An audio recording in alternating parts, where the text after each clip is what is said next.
There was another time that I heard my voice called, and I'm not sure if this place was haunted or not. It was an apartment, and we lived there because of a situation that family members got themselves into due to substance abuse disorder.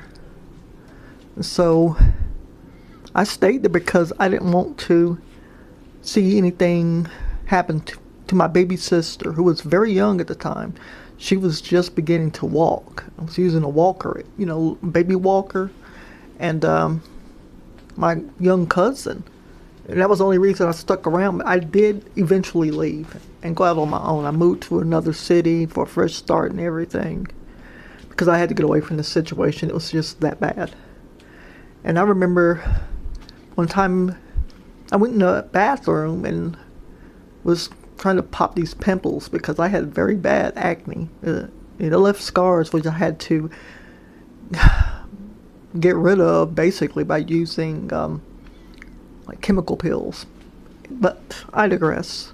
So I was in this bathroom doing my little thing and I heard someone call my name and it sounded just like my aunt. And she used the shortened form of my middle name, which is what my family has always called me. And I went and looked out and said, huh, or what, or something. And I didn't hear anything. No one responded. The TV wasn't on. It was just quiet. So I went out and looked out went out to the living room, which was not very big, and I looked out the window. I mean, it was just a two-bedroom apartment with a bathroom and a kitchen and a living room. And I looked out and I didn't see anybody. And the window was up because there was no AC. There wasn't even a window unit. There were only box fans, and but it was enough of a breeze so it wasn't hot in there. And I even opened the front door and went out, and I saw the man who rented this apartment, and he was outside doing some kind of cleaning job. And there was no one around. My aunt wasn't there. My mother. No one's around. And the only person who could have sounded like my aunt was my mom, because my mom and my aunt, they had similar voices that they could sound like each other basically over the phone. They could, sort of dip their voices, make them sound like each other to fool people, and they did that to catch significant others when they were cheating. But I digress again. And I got scared. I ran back into the bathroom and shut the door. I got scared, really scared. Like, I don't know what I thought I could do by running into the bathroom and shutting the door and locking it. And I sat there until they came home, and they had actually been to the store. So they weren't even close by. And they came in with bags and everything, and I was just like, wow. And this wasn't maybe 5 minutes after my voice was called when they showed up. So they could not have been there. And I don't know where my brother was. I think he was off with a friend. And of course my cousin couldn't sound like that. He wasn't around either. And my baby sister, she was barely speaking at that time. I was just scared. That's all I could say. But nothing else happened there. That was the only thing. And while we were living in the same apartment, my brother went off with our cousin who lived in the apartment next door.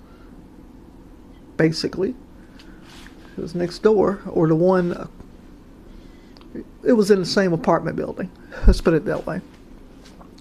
And they they walked all the way from where we lived over to this woman's apartment, which was, I don't know how many miles it was as the crow flies, but if you took the street way, it was even further. But they could not afford a cab, so they walked all the way over there, and they were cutting through this area, this small park, and it was where a lake was, what is, and actually they at AWP, which goes around finding people in lakes and everything, they actually found someone's remains in that lake. I'm not sure what happened, but he was in there in his car, still strapped into the seat, the remains. And yeah, and I had been fishing in that lake with my fiance. We were just dating then, and it just freaked me out, her learning this. But anyway, I digress again. So they were cutting through this area, and it was very dark. And when they were cutting through, they had just gotten past the lake and was going through this particularly dark area of the park when they heard a whistle, like a wolf whistle. It just came out of the dark, and they just sped up. I don't know if they took off running or what, but they got scared. And it's like, whoa, who or what would be sitting there in the dark to whistle at two teenage boys? It was really weird. And they wouldn't go back over there. They refused. And it turns out this woman was into voodoo and hoodoo, and she was actually trying to hex my cousin, who was only, I don't know if he was 16 or 17 at the time, but she was like in her early 20s. And she tried to hex him. And I don't know. It was just a weird thing they went through, and they were just scared. And I told them I would never even walk through that place. I mean, it's kind of creepy in the daytime, especially if you're there by yourself, but there's always someone there. I actually shot like a movie trailer there, and I can't find the footage to save my life. You know that? I can't. It's probably on one of those hard drives along with that audio I did of Mary's house when I was, had moved in and was talking about living there, living in a place like that was over 100 years old, blah, blah, and a sigh, was heard. It's like a lot of stuff I did that was paranormal in nature in the footage, which I didn't hear or see until later, was there. But I didn't see anything in this footage I took at that lake. It was just a movie, teaser, basically. I just cannot find it. I don't know what happened to it. It was pretty good. I really liked it. Just don't know where it went. I have to look for it. But yeah, that happened. And it just freaked them out. They wouldn't go back, but the woman paid for him to go over there in a cab. My brother refused to even go. He said he didn't want anything to do with that woman because she was talking about how she, liked to do spells and stuff. And we thought for sure that she was doing that to my cousin, but he didn't even go back after that. I think second or third time. He never went back over there either. And the other thing that I want to talk about is my aunt, the one I had the argument with when we were living in the house on Patterson. Years ago when they were children, she had been picking at my mom and my other aunt, their younger sister. I'm not sure why. But she always did that to them. She would tease them and make fun of them. And she had been particularly, mean-spirited that day. And later that night, they were lying in bed because they shared a bedroom. And they probably shared a bed. I think they had this real, huge, big king-size bed. My parents and my family, they never really had much money. And my grandfather and grandmother, they were in the other, their bedroom. And it was, late. And so she woke up. And there was a shadow with horns just sitting there on the bed. And she did not go to sleep for the rest of the night. She did not go back to sleep. She couldn't. So she just lay there in bed staring at it. I'm not sure she saw features or nothing. She just described it as a shadow. And she said that it actually, faded away as dawn started to come, And that's when she went to sleep, if she even went to sleep then. The whole thing was just weird. And it scared us as kids. I used to think maybe she was telling us that, to scare us, to make us behave like they did the Little Orphan Annie rhyme. But it wasn't. It was something that had actually happened. Because she told it to some adult acquaintances. And I heard her talking about it. And this one of the acquaintances actually said that the same thing happened to them when they were kids. When someone was being very bad and mean-spirited, and the shadow just crept up and was on the wall. It was a brick wall, and there was nothing there. They were outside playing. They took off, and when they looked back, they didn't see the shadow anymore. So even when I was like an atheist, and then an agnostic, I kind of still believed that. I believed in Jesus. I just didn't believe in God, weirdly enough. And I believe in demons, even though I didn't believe in Satan. I believe that all ghosts and spirits and stuff like that were actually demons. And I guess it's because of what I heard from family members and what I've experienced myself. Like one time we were living in these slummy apartments, very slummy, but we couldn't afford anything better at the time because that was my brother's first apartment, and there was a lot of like, illegal substance abuse and selling going on over there. And I remember I bought a Ouija board at Kmart out of curiosity. I had always wanted one, and I was playing with this thing. We would play with it, my mother and I, but nothing really happened. Then one night I was playing with it by myself in the bedroom, my bedroom. We had a 3-bedroom apartment, and it was very cheap, very cheap. And all of a sudden, this huge thing that looked like a wolf spider or a tarantula just came up out of nowhere. I'd never seen such a big spider ever in my life, not in person. And I'm arachnophobic, intensely. I don't even like really little ones. They could be smaller than a dime, and I'm afraid of them. And this thing I don't know if I screamed or what, but I threw something and it smacked it, and it just disappeared. I didn't even find the carcass or anything. It was just gone. I just saw dust. And I believed it was a demon that revealed itself because I was playing with the Ouija board. And I didn't really touch it after that. Because I had tarot cards I had ordered online. I still have the tarot cards. They're in storage with a bunch of other paranormal crap that I need to get rid of.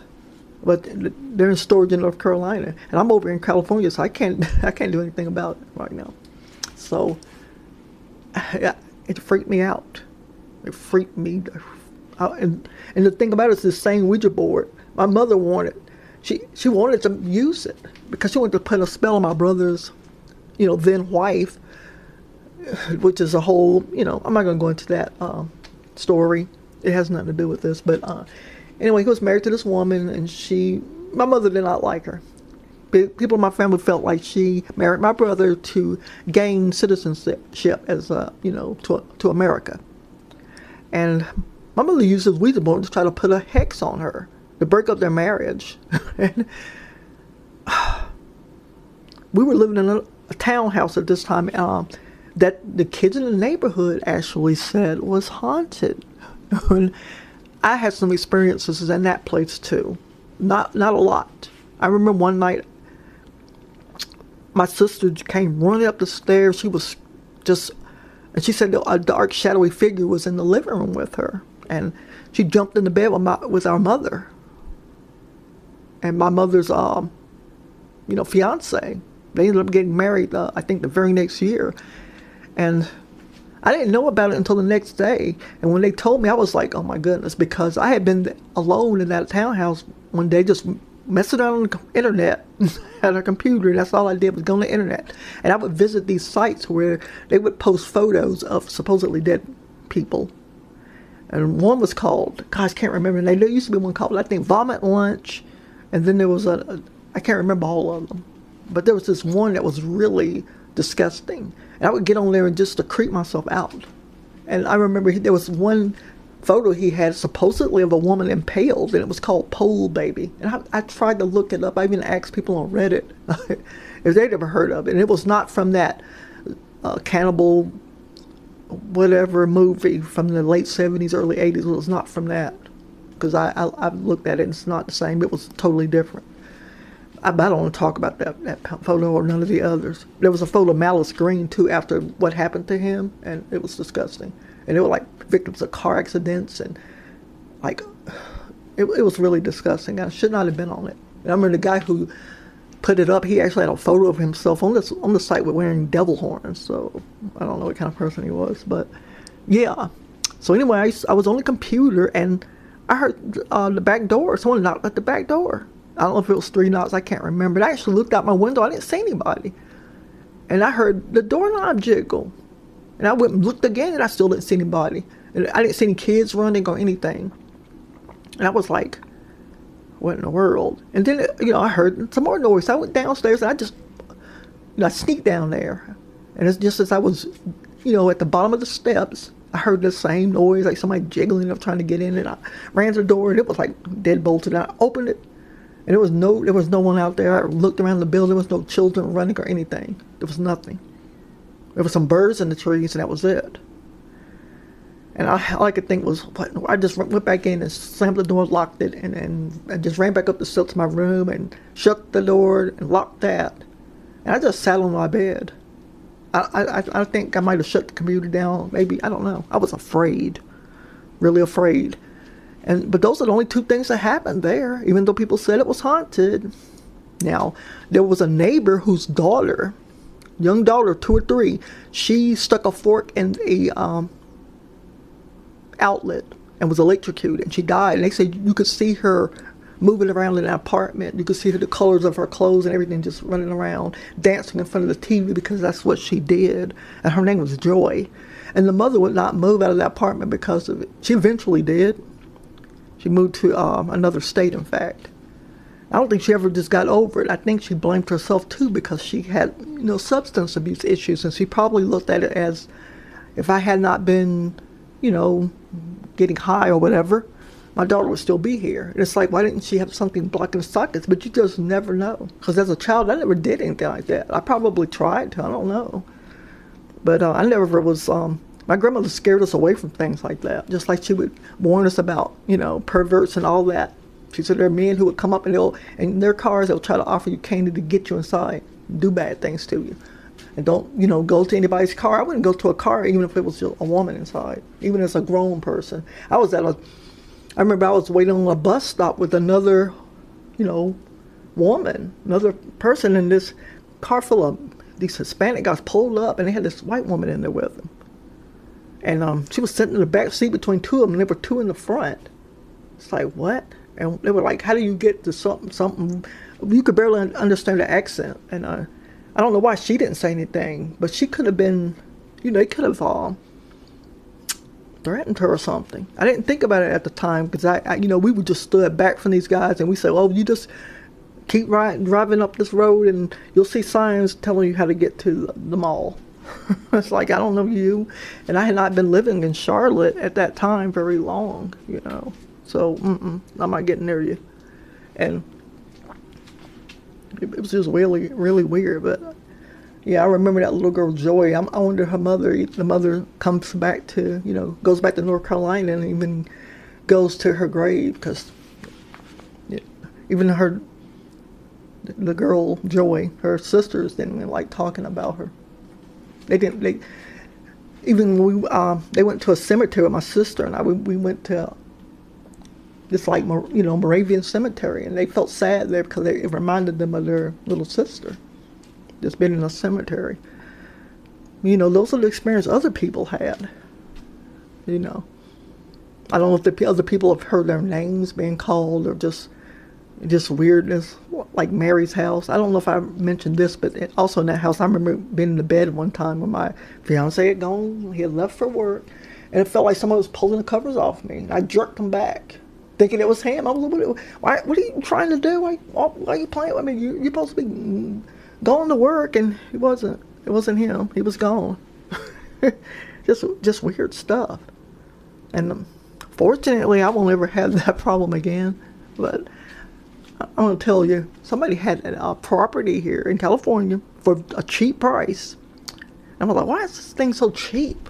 And of course, it was in Northern California where prices are cheaper than Southern California. We're in Southern California. And my goodness, I found out the place had a reputation for being haunted. So that's a good way to get properties these days because the prices of places are going up. And sometimes people will give you a deal on a property, especially if something bad has happened there. Like my brother and my mother and sister and our nieces, they just moved out of a place where a brutal murder took place. I mean, it recently took place since the pandemic. I think the pandemic was going on. And I'm not sure if that's the reason the person flipped, but I'm not going to tell you what happened, but it was extremely disgustingly brutal, murder. And wow, Sometimes being there, my brother's cell phone would just flip out. He wouldn't be able to send like attachments through text messages, and sometimes I would get like the same text message over and over from him, and it only happened when he lived there. So it's like, did something interfere with that? They would. I don't know if they felt anything in there, but they didn't even know what had happened until a neighbor asked them, did they feel anything? A corporation, of course, owns the house, so yeah, they own properties in like 20 states. Yeah, across America. A Chinese corporation, or Arabic, I can't remember which. And the prices are insane. The rental prices are. But yeah, if you want to get a cheap property, just find one where something bad has happened, and you can lowball the people because they want to get rid of these properties. Because the one up in Northern Cal was like, it was a huge property. It actually had been I'm not sure, it had been a nursing home or some kind of sanitarium or what, but it needed some work too. So that was another reason why it was cheap, but also that paranormal angle. And I actually got kind of excited, but then I was like, I'm not dealing with anything. Jesus, Holy Spirit, and God, please keep me away from, wanting to be around that kind of activity. Like because after leaving Mary's house, like, the other houses were just, nothing happened. And I remember thinking, if we can find a haunted house, we could probably get it for cheap. And we can run the spirits out. But we never ran the spirits out of any other places we lived in. So, it is what it is, I guess, right? So, yeah. And that's it.